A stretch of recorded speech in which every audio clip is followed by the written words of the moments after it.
ज्ञानेश्वर महात्रे. धन्यवाद सभापती महोदय.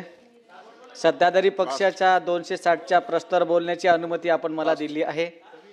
मुंबईचे MMRDA आणि PMRDA भागात पर्यावरण पूरक गतिमान दळणवळण, गृहनिर्माण, झोपडपट्टी निर्मूलन केंद्रबिंदू मानून स्मार्ट सिटीवर लक्ष ठेवून कामे शासनाने हाती घेतली आहेत आणि त्यामध्ये शहरामध्ये खास करून मुंबई आणि सर्व शहरांमध्ये खड्डेमुक्त शहर झालं पाहिजे.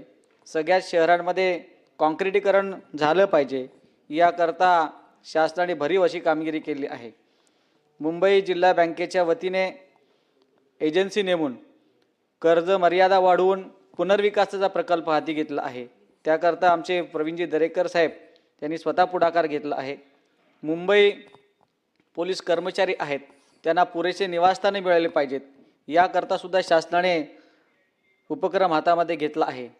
तात्कालीन आरोग्य सुविधा मिळाल्या पाहिजेत. याकरता मोबाईल मेडिकल युनिटसुद्धा सुरू केलं आहे.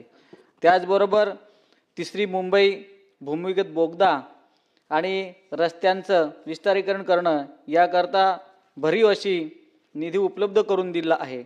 त्याचबरोबर मेट्रोचे जाळं संपूर्ण MMR क्षेत्रामध्ये आणि PMR क्षेत्रामध्ये मोठ्या प्रमाणावर होत आहे.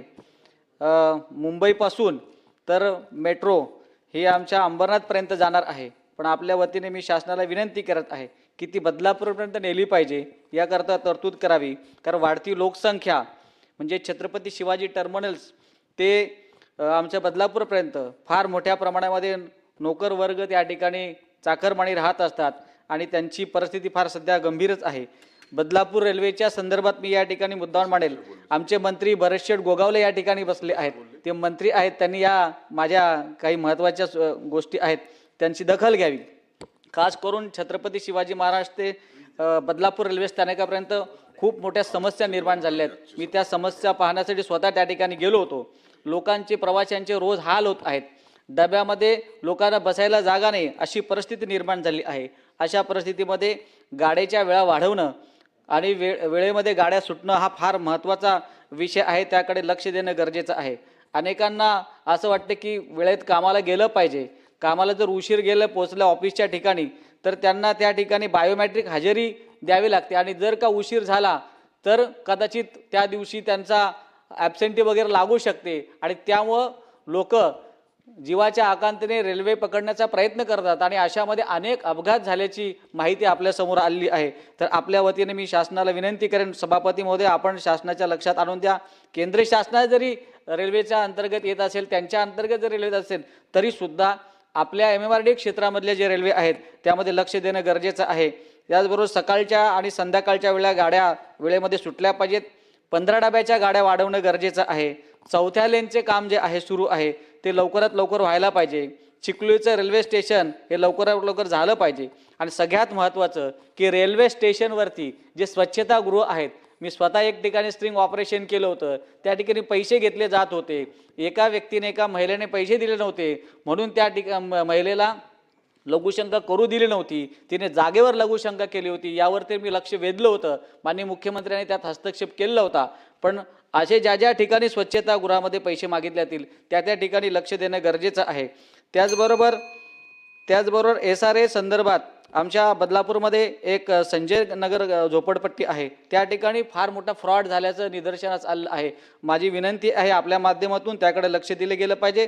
त्याचबरोबर महात्मा ज्योतिबा फुले सहकारी गृहनिर्माण संस्था मानखुर्द या ठिकाणी सुद्धा रहिवाशांनी पैसे भरलेत तरीसुद्धा काही अधिकाऱ्यांच्या मार्फत त्या ठिकाणी काहीतरी गडबड घोटाळा सुरू आहे. त्यांना बाहेर काढण्याचा प्रयत्न सुरू आहे. तर माझी विनंती आहे सभापती महोदय की आपण त्याकडे लक्ष दिले गेलं पाहिजे. त्याचबरोबर एक सगळ्यात महत्त्वाची गोष्ट आता समोर येते ती MMRDA क्षेत्रामधल्या ज्या सोसायट्या आहेत त्यामध्ये TOD मीटर लावण्याचं काम मोठ्या प्रमाणामध्ये होत आहे आणि त्यामुळे लोकांमध्ये संताप व्यक्त होत आहे. वाढीव बिलं त्या ठिकाणी येत आहेत. म्हणून सभापती महोदय आपल्या माध्यमातून त्याकडे लक्ष दिले गेलं पाहिजे. लोकांच्या तक्रारींकडे लक्ष दिले गेलं पाहिजे. MMRDA क्षेत्रातील आमची उल्हास नदी आणि वालधुणी नदी आहे त्यात फार मोठ्या प्रमाणाचं प्रदूषण होत आहे. नदीचं खोलीकरण करणं, रुंदीकरण करणं आणि विकास करणं गरजेचं आहे.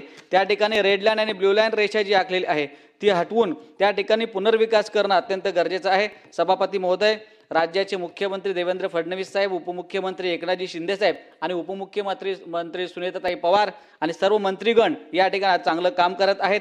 260च्या प्रस्तावावरती जे MMR आणि PMR क्षेत्रात जी कामं सुरू आहेत त्याकरता सर्वांनी जे योगदान दिले आहे त्याबद्दल शासनाचं या ठिकाणी मी अभिनंदन करून समर्थन देऊन या ठिकाणी थांबतो. धन्यवाद.